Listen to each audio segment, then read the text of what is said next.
There we go. Okay. Oh, here we go. All right. Welcome, everybody. If you guys can see me right now, I just want to make sure that I'm on the camera view. No problem. Okay. So what I am going to do today, actually, you know, I might be able to shrink this window. Ah, yes, yes. This will do just swell. This will do just fine. I will do this. Okay. Perfect. Now I can do both things at the same time. Welcome everybody to the Chen Dynasty. I am going to be going over the Season 5 patch notes of Street Fighter V here. They were just released yesterday. However, the patch notes, you know, the details that they have are not particularly the strongest, to say the least. There's a lot of details in there that are left out, and I know that that is a problem for a lot of people out there, and myself included, was hoping to be able to get some more detailed stuff. A couple of other people who were hoping for more detailed patch notes were Jasmine here, the cat. Hi, Jasmine, and Nathan, the cat down there, who is currently cleaning himself in a less than thrilling fashion right now, so sorry for that. I guess I should have made a not safe for work warning before showing that. So, but let's go ahead and go on to these patch notes over here, because yeah, seriously, it's all just change hitboxes and hurt boxes. For the stuff that, everything that I can give opinion about, to the stuff that I can talk about and give a little bit of details about, I will definitely do that. But to the things that are definitely a little bit vague like that, I guess I can just provide some guesses, some theories as to perhaps what they meant by that. But yeah, let's go ahead and just get started through these patch notes. So obviously this game is coming out in less than a week now, so it's going to be next Tuesday that this game is coming out. And shout outs to all the people who are following here to the channel. But you know, I'm going to be streaming a lot more this year. I'm going to be doing a lot more content, a lot of cool things planned. So if you guys want to support and help me, you know, support my streaming, there's always donations and subscriptions that you guys can do. Just check in the, you can type exclamation mark donate or exclamation mark subscribe, and you'll get the links in the chat for those things right there, as well as joining our Discord as well. If you hit exclamation mark Discord, it'll give you the link to join our Discord. You will see right there in the bar at the bottom right now. There you go. So type exclamation mark Discord. You can join the Chen Dynasty Discord. So, all right, let's go ahead and go through some of these patch notes over here. So, boom, here we go. I'm going to be going off of the list that's on Shoryuken.com because they have it organized a little neatly here, so I'm just going to go through this one over here. So they're going to update Street Fighter V. Again, this is coming out on January 16th, which is this coming Tuesday. And of course, this will be a free upgrade for everybody who already owns Street Fighter V. Their initial promise that you will never have to buy a new version of Street Fighter V still holds true. So if you own it already, this is a free upgrade. However, there is going to be the actual physical copy that you can actually get that will come with codes for all the Season 1 and Season 2 characters as well. So just because you get the free upgrade doesn't mean you get the Season 1 and Season 2 characters. It's only if you buy the physical version that you get the codes for Season 1 and Season 2. That's how they plan to make it work that way. Alright, and oh nice. So all the people who are following that you'll see on the area of the screen right here, sorry the text is a little wonky there, it's normally a game screen, but just, you guys are going to have to deal with it. You have to deal with my layout, so there, so tough. Alright, of course in Europe and Australia the game is coming out 3 days later, but let's go over the general changes first, right? Well, Drew or False, thank you for that, but of course this is only day number 2. So we'll see how consistent I can keep this up. In fact, I meant to start the stream at 4 o'clock today, but I unfortunately got a little bit late. But this first change right here, these training mode options, this is perhaps one of my favorite changes, and I think that this is actually going to be very, very significant right here. If you look right here in the attack display, you can now view each action's frame data. So yeah, you can see right here, they have these little frame data bars over here. I guess it's not going to be the actual numbers, but from the video that I saw of it, like the bars fill up and then they slowly drain till they recover. And so you'll actually see who has the advantage or not. However, the key part about this is that they will actually flash red or blue based off of whether they are plus or minus. The way that I saw it in the video looks like as soon as you hit the button, they're blue, like they're either blue or red the whole time, I forget. But as soon as the move gets blocked, the color changes, so that the person who was negative, oh, shout outs to Moat of Dust for becoming a general in the Chen dynasty. Muchas gracias, shishia. Shoot, I wanted to say thank you in some other languages, and I can't remember them all. Grazie. Yeah, in any case, what you'll see here is, for example, Karin here is doing crouching medium punch, and she's blue, or she's doing standing heavy kick, and she's red. So basically, as soon as the move gets blocked, oh, there is a number for recovery frames, huh? Oh, that's awesome. So they actually have it in there. Shout outs to High Fight, who is in the chat as well. If you are on Twitter at all, please please follow High Fight, which is at HighFightH. So it's, I'm not sure why there's an H at the end of there. I believe that's what it is. It's like High Fight H. It's like highlight, but it's High Fight, but then there's an H at the end of that. But definitely follow him on Twitter, because he has a lot of good clips from events, and you'll get a lot of, you know, key moments from a lot of tournaments and events and such like that. So, oh, it's High Fight TH. There you go. That's what it is. So definitely follow him on Twitter. Lots of good content on there for him. So, but this is going to be very key here. This change right here is going to be something that I feel like is huge, huge, huge, huge, huge, huge. Because what you're going to do now is you should almost always have this on, in my opinion. So what I think you guys should do is you should almost always have this on when you're playing, and that way when you're fighting, you're just going to naturally start associating moves with certain colors. Like if you're a Karin player, or you know, you're going to be just messing around with Karin, and every time you do standing heavy kick, you're going to notice she's red. And eventually you'll start associating these colors with these moves. And I think that's going to be really important, because then if you just start messing with other characters, you know, you'll start associating with those characters the colors of the moves. So like the example clip that I saw from that Hi-Fi actually had on his Twitter, and because he was highlighting the guy, like someone who had an early copy of the game, you know, Laura was doing standing medium punch and it was blue, and he was doing like standing heavy punch and it was red. And now automatically my brain is already associating Laura's standing medium punch as a blue move, which means it's positive on block. So now every time I block that move, I know she has the advantage, you know. That's the kind of thing that you want to have happen. You know, the more often you see those colors, the more often that you will be able to associate with that state. So in other words, if you're fighting against an opponent and you know they do a blue move, that means it's their turn. If you knew they do a red move, then you know it's your turn. The only thing about this is I don't think that there's a different color for punishable and for safe, because I've always talked about the magic number. If you go to youtube.com/UltraChenTV, I actually have a first attack series all about frame data. I believe it's 5.2. It's first attack 5.2, where I talk about how to understand frame data. One of the things I talked about is the magic number. And in Street Fighter V, the magic number is 3. In Tekken, the magic number is 10. And in Justice, the magic number is 6. So different games will have different magic numbers. But the magic numbers determine whether a move is safe or whether a move is punishable.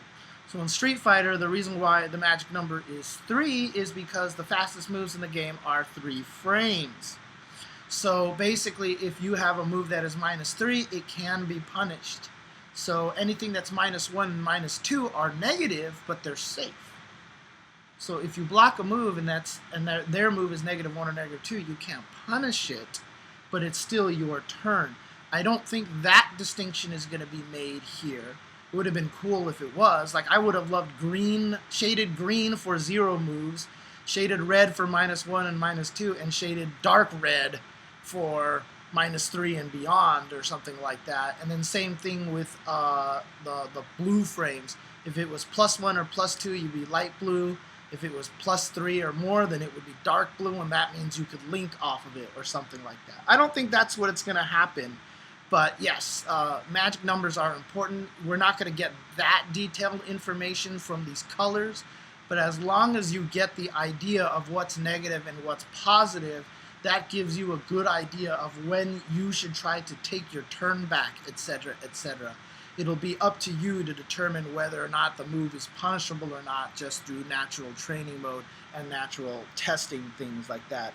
Shout outs to Nutacon. He's linked it. It's first attack 5.3 there that you actually see. He's listed it in the chat over there, youtube.com. So shout out. So it is first attack 5.3, all the frame data stuff there. So thank you to Nutacon for listing that over there. So alright, so this is going to be a huge change. Like, I can sit here and talk about this feature for hours, but once the game comes out, I will probably do a stream on the feature. We will explore the feature completely, and then I will talk about how to use this feature if you are not familiar with it. So I don't want to sit here and talk about this for too long, because I can seriously talk about this forever and ever and ever and ever.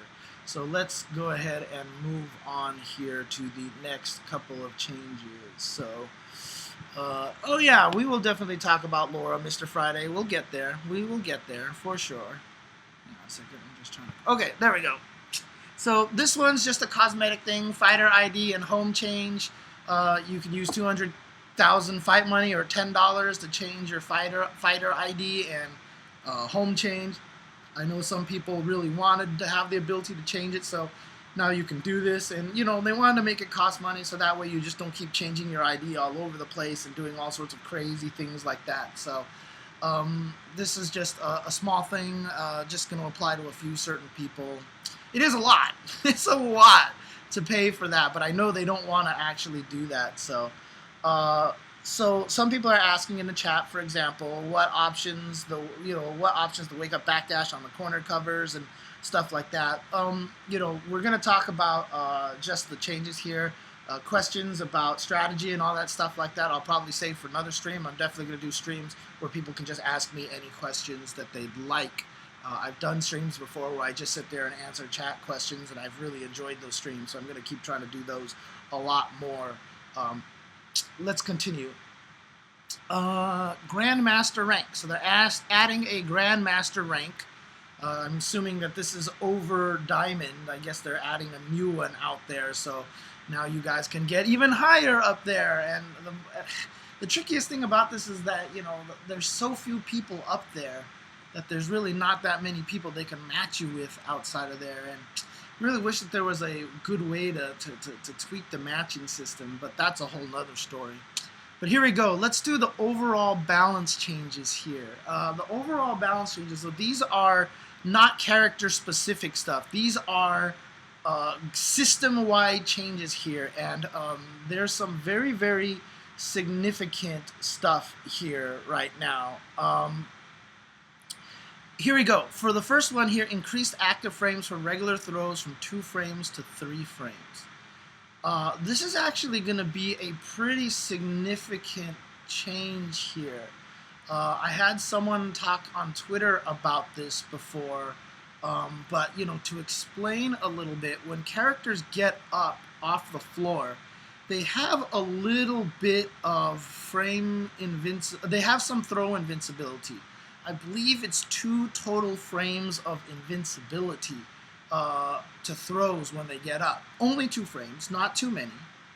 But what that means is that trying to meaty throw someone perfectly to beat a 3-frame move, doing it by eye on sight is really hard. If you have frame kill situations like with the throw loops and other such things, you can set it up obviously that you will beat the 3-frame normals when they get up, because if the throw connects on the same frame as the throw, as the 3-frame normal, the throw wins. So even though they're invincible for 2 frames, and in the 3rd frame they come out with the light punch, they can still get thrown if one of your 2 active throw frames happens to land on that 1 frame. But doing this on sight by eye with only 2 frames of throw is very hard. So once you've added the 3 frames in there, this is actually going to be able to help meaty throw people a lot more. So I think 3 frames of active frames for throws are going to be pretty important. I think it's going to actually change a little bit, and I like this change because of what they've talked about. I don't like later on you'll see this through the list. I think I haven't looked through the whole entire list yet, but their promise is that the throw loops are gone. That's their promise, is that they've eliminated throw loops, right? And if that's the case, then one of the things I want to talk about, if throw loops are indeed gone, what I think that is going to be the most significant change in the game, if throw loops are gone. Because one of the things that this game does is it creates a panic when you get knocked down. Even the most calm and logical and really, confident players, they get panicked when you get knocked down. When you get put onto the ground in Street Fighter V, it is one of the scariest situations in fighting games. And it's really kind of what defines Street Fighter V, and it's a lot of why Street Fighter V is difficult for a lot of people to play, why they don't enjoy it, why to them it's really uncomfortable. When you get put on the floor, it's just like, I have to guess, what do I do? Oh my god, this thing's, oh god, I got thrown, I got thrown again, I have to hit a button and I died, the end, right? So if throw loops are indeed gone, what happens is there's going to be a there's going to be an added new mindset to this, which is take the throw. If taking the throw brings you back to neutral, it will almost always be a default choice for people on Wake Up. It's just to get up, take the throw, accept a small amount of damage, and get up. And you're back to neutral. The way that I think if throw loops are truly gone, the way that this is going to affect the game now is what you're going to do is you're going to treat throws almost like getting hit by lows in Tekken, right? You block high in Tekken all the time, and you get chipped by the unreactable lows. The reactable lows like Snake Edge, which have launches and can combo you and stuff like that, those things you're going to want to react to and block. But there are unreactable lows in Tekken, and you're just going to get hit by them. The highest level of players are going to get hit by them no matter what, because that's just how the game works. You accept a lot of that damage because it's a tiny bit of damage, and it's a small price to pay for staying safe and stand blocking a lot of times. So in Street Fighter V, you're going to have to treat throws that way. If you get knocked down and you actually have enough life, you're just going to take the throw. Just take the meaty throw to get yourself back in neutral. It's going to be damage that you are just going to accept to take. And I think that's going to be huge. That's going to be a huge part of the new strategy to Season 3. Is people, you're just going to default to taking throws so you can reset neutral. It's just like when you're fighting against Karin and Cammy in neutral, in the middle of the screen. They don't have throw loops in the middle of the screen, so a lot of times when you fight Karin or Cammy, you just default to taking the throw. And you take the throw, you're in neutral again, and you can fight.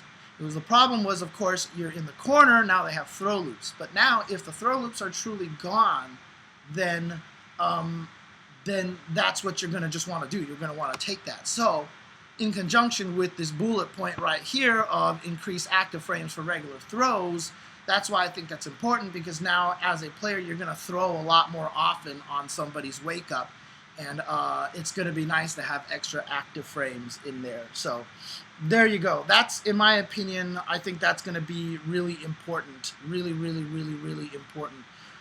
So someone actually says that they saw a video where Rashid didn't seem like he lost his throw loop. That's why I said we'll see if throw loops are truly gone. If characters still have throw loops, they are definitely going to be the top tier characters in this game. Because we see what happened to Ryu between Season 1 and Season 2. He was the only character that truly lost throw loops in the corner. And he went from high tier to basically non-existent in the game. So that is very important about that. Alright, let's go for the number 2. Increase combo scaling for combos that include a V-trigger activation. I like this change. My original change was that if you canceled into a V-trigger, this was my idea, that you would get a weaker V-trigger. In this one, they just make it so you do less damage. And I think that's actually a good change, because comboing into V-trigger was too powerful. Anything that anybody ever complained about in Street Fighter IV about ultra combos, V-triggers are 10 times worse, okay? V-triggers are ridiculous, right? You can combo into them super easily. They're super confirmable. They're safe on activation, even if you do manage to block it. They lead to a ton of damage. Some characters, they lead to ridiculous resets. I like this change a lot. I like this change a lot to lower the damage on this, because this will also promote raw activation V-triggers, which a lot of players don't use enough, right? The thing is, you couldn't cancel into ultras in the old games. You had to find specific combos to link into them. And in Street Fighter IV, a lot of times if you knew about that, then you would just be careful of those things. You knew Rufus could jump roundhouse you into ultra, so you didn't jump into him when he built it up. You knew, for example, that Bison could only ultra you if he did jump strong into ultra, so you didn't jump at him. If you knew someone had an ultra combo, you would be careful of uppercut FADC. You would use their meter and their ultra as a way to bait out uppercuts to get them to spend meter, etc. You could actually figure out what to defend against. In Street Fighter V, that's impossible, because everything combos into V-trigger. Everything leads into V-trigger, right? I mean, okay, sure, most of the time, Urien's going to try to low forward into V-trigger, but then you're worried about low forward into V-trigger, and he overheads you into V-trigger. There's a lot of things that go into V-trigger, so it's just not very safe at all. So that is one of the things. I think that this is a significant change. I like this change a lot, to lower the damage off of V-trigger combos, because I really wanted to de-emphasize that. I really wanted to de-emphasize combos off of V-triggers. So in case people don't understand what this exactly means, increased combo scaling for combos that include V-trigger. The way damage scaling works in Street Fighter V is every move that you do scales it once. Right? And it doesn't matter if the move hits multiple times. That move is scaled once. So the first move in a combo does 100% damage. Second move in a combo does 90% damage. Third move does 80% damage. Fourth move does 70%, 60, 50, 40, 30, 20 to 10%. 10% is the minimum, if I'm not mistaken, except for critical arts. Critical arts minimum scaling is 50%. So even if you're at the 10% part, if you land a critical art, it jumps back up to 50%. That is the lowest that a critical art can ever drain. What this is actually going to do, before, when you actually did, for example, standing heavy kick at 100% damage and then V-trigger cancel, the V-trigger cancel would count as a scale even though there was no damage. So if you did heavy kick V-trigger cancel into heavy kick, it would be 100% V-trigger cancel, 80%. The next heavy kick would automatically be 80%. So you would lose a little bit of damage on V-trigger cancel. What this change to Season 3 is doing is they're adding one more scale to it, if I'm not mistaken. And so it's going to be 100% V-trigger cancel, next move is 70%, right? And if you think about this, if you do a combo, like, for example, like let's think of a good example of a V-trigger cancel here, like a special move V-trigger cancel. Like, what's a good character that has a special move V-trigger cancel that I can use an example of here? I just want to see. Okay, like let's say Guile does low strong sonic boom into V-trigger cancel, right? If he does low strong low strong would do 100%, V trigger, sonic boom would do 90%, V trigger cancel, and then everything afterward just would be at 70%. Now the new paradigm would be low strong does 100%, sonic boom does 90%, V trigger cancel takes up 2 slots, and now everything after that cancel will start at 60%. So the scaling is going to be pretty significant. Pretty significant. Balrog Stomp Stomp combo is another example of that, because since it's 2 moves in the target combo, it's 100%, 90%, and then it used to go V trigger cancel, and then the next move would be 70%.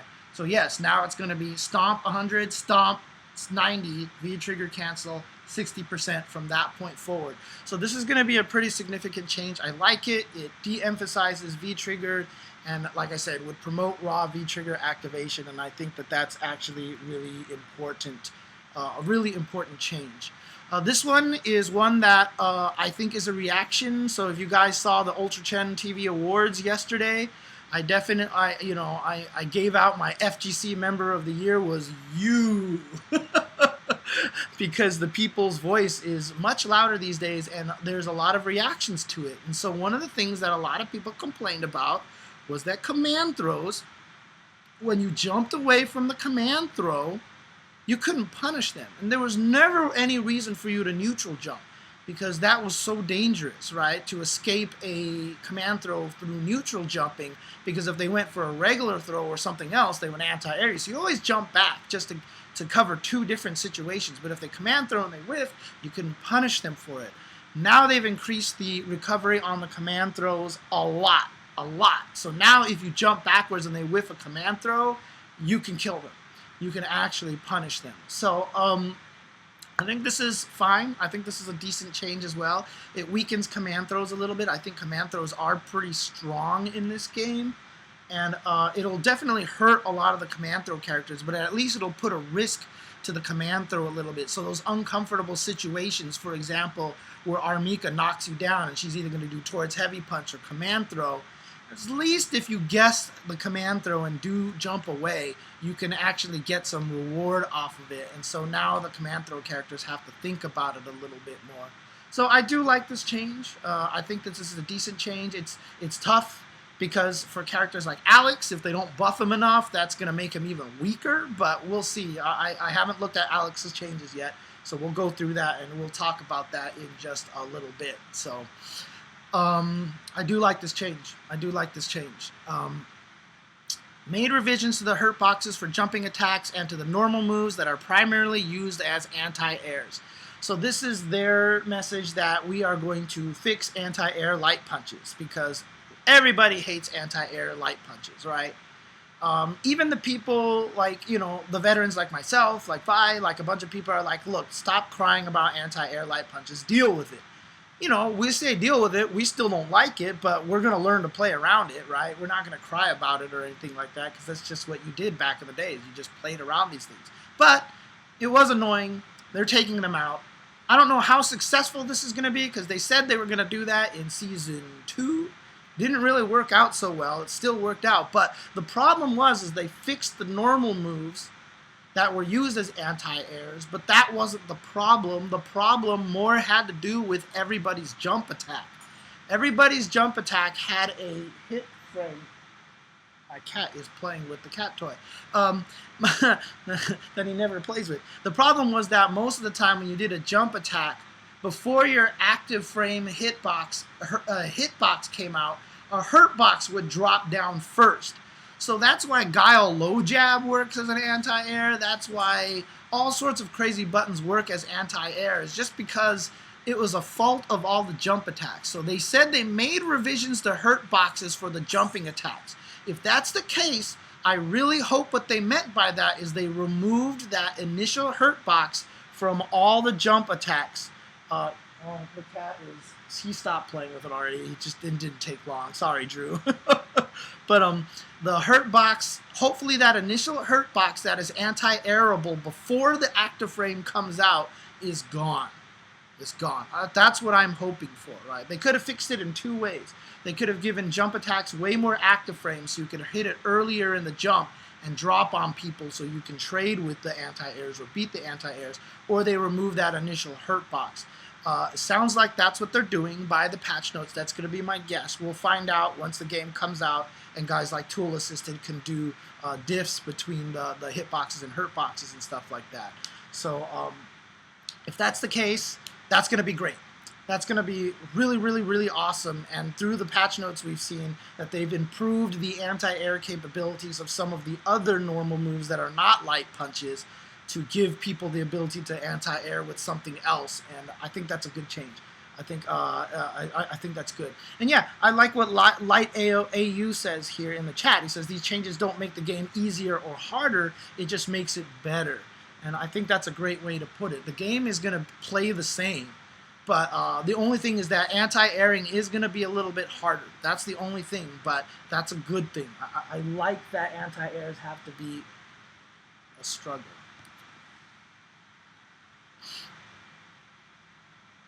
Hi, boy. This is Nathan. If you look down at the bottom of the screen, you can see Complete the Cat down there. I have 6 emotes ready for him, but only 4 of them are active. I need to get to 125 subscribers to get to complete the cat. So you can see right now I'm at 73 out of 125. Yep, there you go. Drunken Banana, Ping, and Peter are spamming the Nathan head in the chat.